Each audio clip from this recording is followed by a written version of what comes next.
For many Americans today, the colonial era may feel like an age of myth, romanticized in stories about the founding fathers and the birth of the nation. However, the reality of daily life in colonial America was filled with strange practices that might surprise or even shock us today.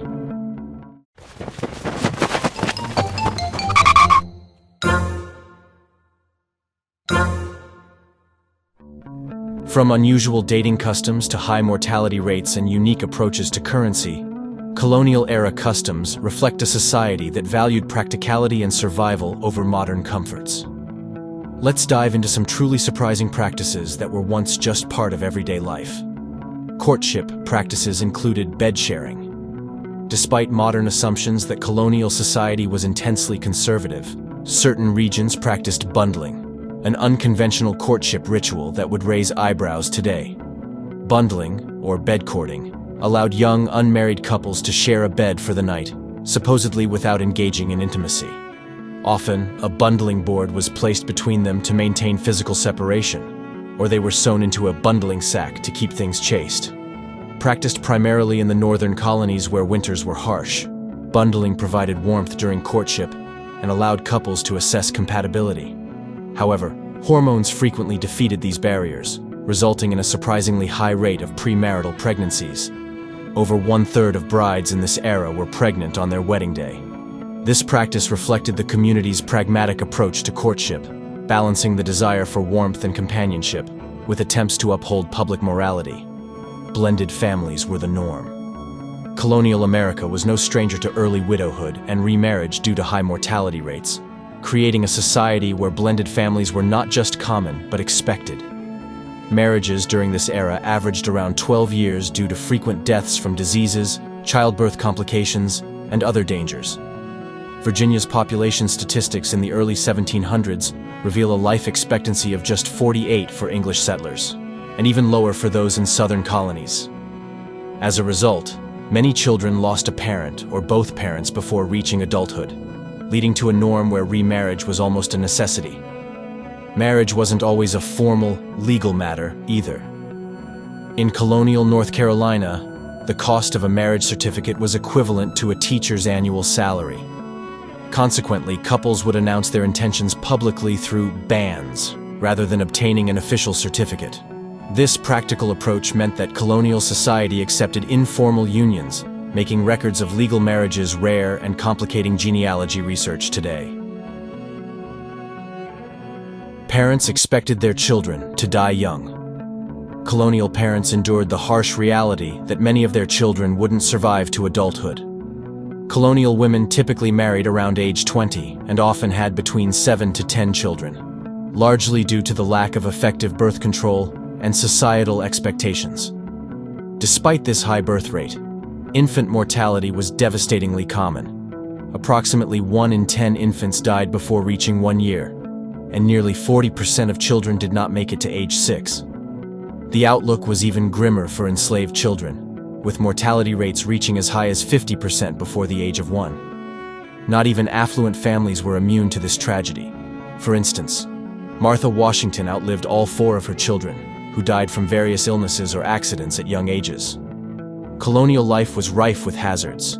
Children drowned in wells, fell into fires, and were even lost in grain storage pits. This heartbreaking reality is reflected in countless historical records, showing an era where parents had to endure unimaginable losses as part of their daily lives. Limited job opportunities defined life.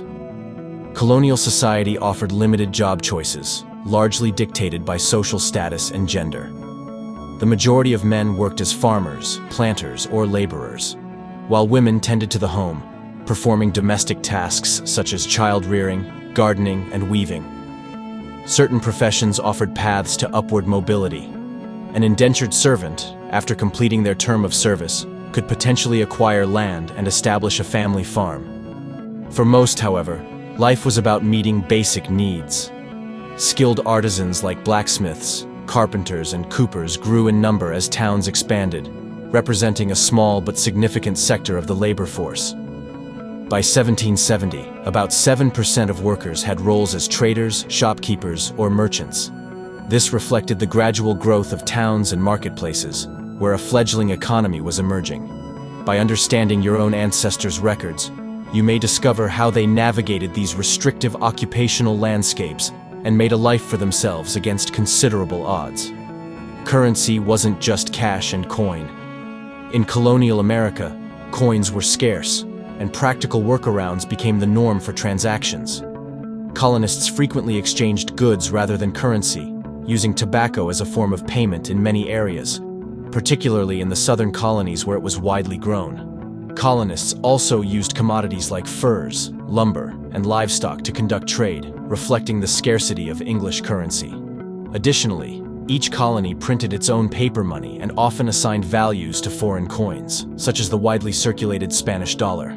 However, these regional currencies were confusingly valued according to each colony's local proclamation money standards, complicating trade. This led to an economy that relied heavily on bartering, with colonists demonstrating resilience and ingenuity in the face of a cash-strapped society. The system may seem bizarre today, but it kept the colonies functioning in a time of chronic currency shortages. Imported goods were luxuries beyond reach. In colonial America, imported goods were status symbols reserved for the wealthy. Probate inventories, records of a deceased person's property, from this time reveal a stark price difference between locally made and imported items. For instance, Dutch linens could cost over 50 shillings, while a handmade wooden bed might cost as little as 8. These luxury items included textiles from Holland, silks from France, and fine china from China or England, and they were prohibitively expensive for the average family. Imported goods from outside England were even harder to acquire due to the British Crown's trade restrictions, ensuring that colonists remained dependent on British suppliers. These items were cherished, passed down through generations, and reflected an individual's social standing. Today, these probate records provide a window into the material culture of colonial America, showing the intense value placed on luxuries that we often take for granted. Medicine and superstition were deeply intertwined. Medical practices in colonial America were a strange blend of superstition, folklore, and rudimentary science. Due to a lack of trained doctors and limited knowledge about hygiene and infection, colonists relied heavily on home remedies and folk cures that often did more harm than good. Bloodletting, a practice of cutting a vein or applying leeches to release bad blood, was commonly used to treat everything from fevers to infections. Herbs, roots, and even animal parts were ground into poultices or teas to treat ailments. For example, powdered frog or spiderweb was sometimes applied to wounds to stop bleeding. Another unusual practice was the belief that burying a live toad under the doorstep could ward off illness. Illnesses were often attributed to miasmas, or bad air, and colonists burned fragrant herbs or wore pouches of herbs around their necks as an attempt at protection. In some cases, when medicine failed, colonists turned to prayer, exorcisms, or community gatherings to drive out the evil spirits believed to cause illness. While these methods may seem bizarre now, they show how early Americans did their best to tackle diseases in a time when both knowledge and supplies were limited. Life in colonial America was a world of contrasts, shaped by resilience, adaptation, and a certain pragmatism that allowed settlers to thrive despite severe hardships. Strange as they may seem, these practices helped to shape the foundational values of American society. By exploring the quirks and customs of this era, we gain a deeper appreciation for the daily challenges faced by early Americans, and a reminder of how much life has changed. Thank you for taking this journey through the surprising, and sometimes shocking, realities of colonial America. It's incredible to think about how much life has evolved since then, and to appreciate the resilience and ingenuity of those early settlers. If you enjoyed this look back in time, be sure to hit the like button, leave a comment with your thoughts, and share this video with others who love history. Don't forget to subscribe for more fascinating insights into the past, and thanks for watching.